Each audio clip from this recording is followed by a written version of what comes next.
क्यों रे काली करमजली, आज मेरी बेटी के लिए कितना बड़ा दिन है। तूने जानबूझकर इस शुभ घड़ी में कांच तोड़ दिया।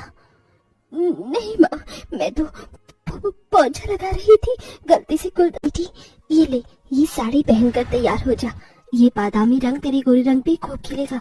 और हाँ, अच्छे से मेकअप करना ताकि लड़के वाले तुझे देखें तो देखते ही रह जाए। ठीक है मेरी प्यारी माँ। तभी बाहर से कांच टूटने की आवाज आती है। मालती गुस्से में बौखलाकर बाहर आती है जहाँ कंचन पोछा लगा रही थी। मालती को देखते ही कंचन सहम सी गई। क्यों रे काली करमजली, आज मेरी बेटी के लिए कितना बड़ा दिन है। तूने जानबूझकर इस शुभ घड़ी में कांच तोड़ दिया। नहीं माँ, मैं तो पोछा लगा रही थी, गलती से गुलदस्ता गिर गया। कहते हुए कंचन कपकपाई जा रही थी क्योंकि उस दिन बड़ी ठंड थी। क्यों रे, हाथों में जान नहीं है क्या? खाने को तो 10-10 रोटी एक बार में खा जाती है।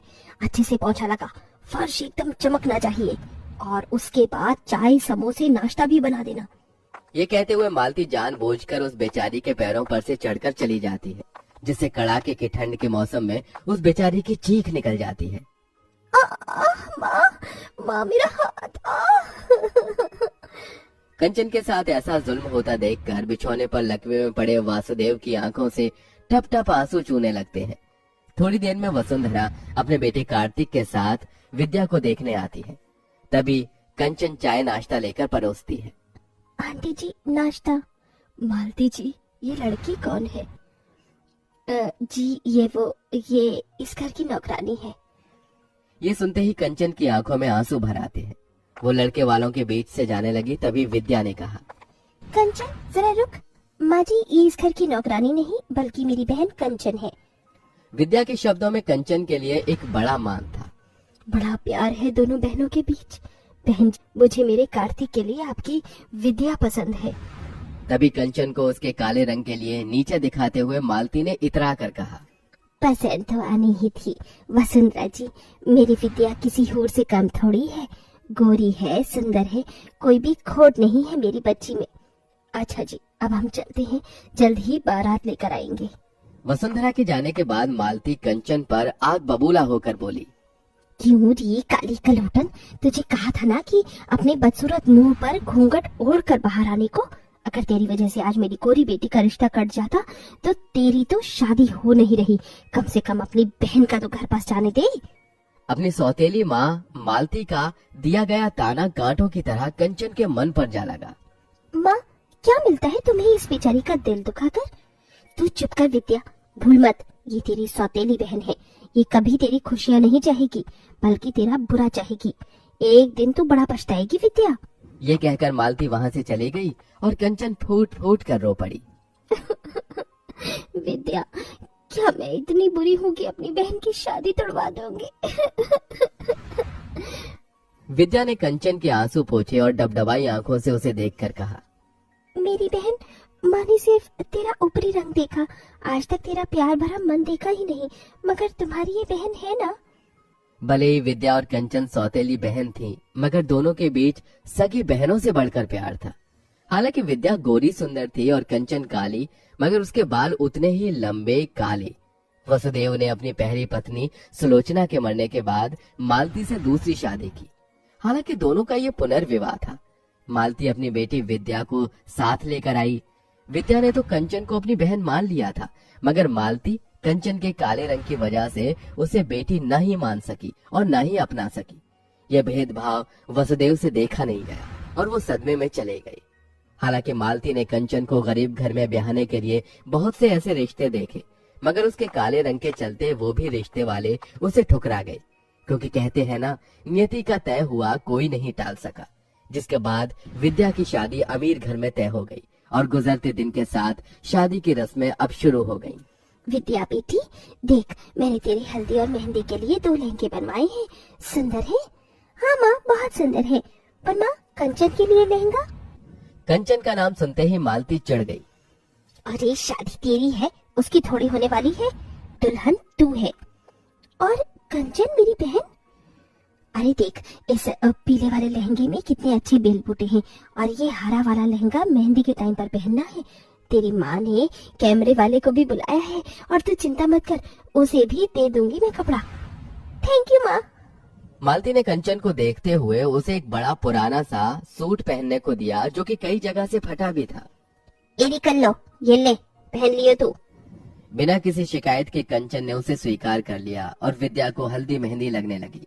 पड़ोसनों ने गाना बजाना भी शुरू कर दिया। हल्दी लगाओ रे, तेल चढ़ाओ रे, बन्नू का गोरा बदन चमकाओ रे।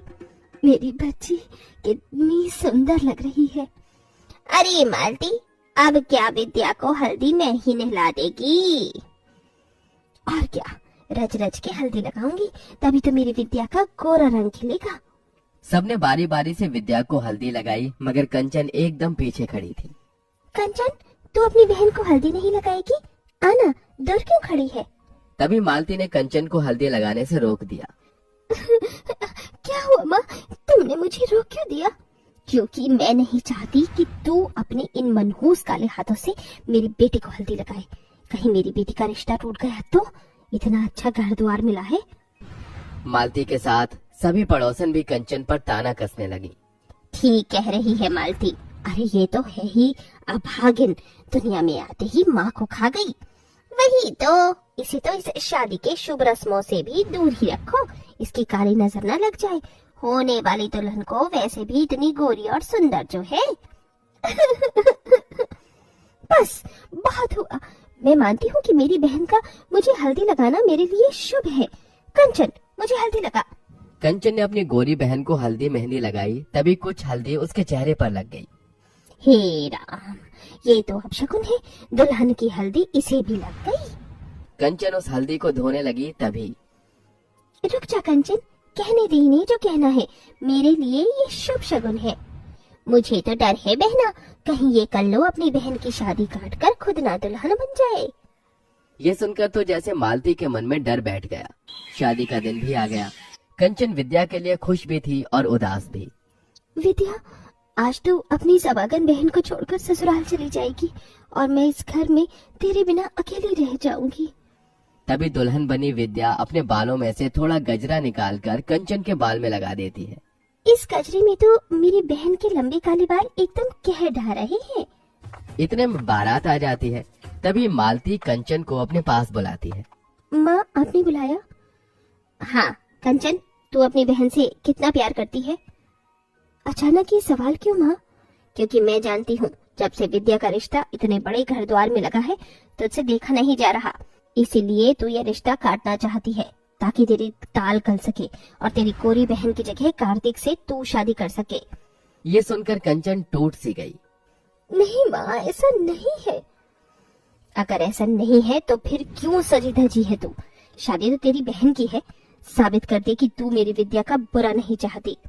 और फिर कंचन ने वहाँ रखा गमला अपने पैरों पर गिरा लिया, जिससे कि ठंड के उस मौसम में वो तड़प गई। माँ, लो माँ, इस बदनसीब बहन ने साबित कर दिया। आप अगर चाहती हैं कि मैं विद्या की शादी में शामिल ना हूँ तो मैं नहीं जाऊंगी माँ। तभी दूर से आदर्श ने ये सब देखा। उधर विद्या कंचन को ढूंढने लगी। आदर्श ने उसे सारी बात बता दी, साथ ही अपना फैसला सुनाया। वसुंधरा मामी, मैं कंचन का हाथ थामना चाहता हूँ, उससे शादी करना चाहता हूँ। ये सुनकर विद्या कंचन के लिए बहुत खुश हुई। देखा माँ, जिसकी जोड़ी जब लगनी होती है ऊपर वाला उसे मिला ही देता है। देखो, मेरी बहन का खुशियों भरा भाग्य उसके सामने खड़ा है। मालती के मन में पछतावे का गुबार भरा था, जो आंसू बनकर बहने लगा। कंचन बेटी, अपनी माँ को माफ कर दे, मेरा ही मन मैला था, इसलिए विद्या के लिए तेरा प्यार कभी देख न सकी। बोल, तेरे लिए क्या करूँ? बस इतना कर दो माँ कि आज अपनी इस बेटी को मायके की चुनरी उड़ाकर विदा कर दो। ये सुनकर सभी का दिल निकल आया, जिसके बाद कंचन का कन्यादान उसकी गोरी बहन के साथ उसी मंडप में हो गया और दोनों विदा हो गईं।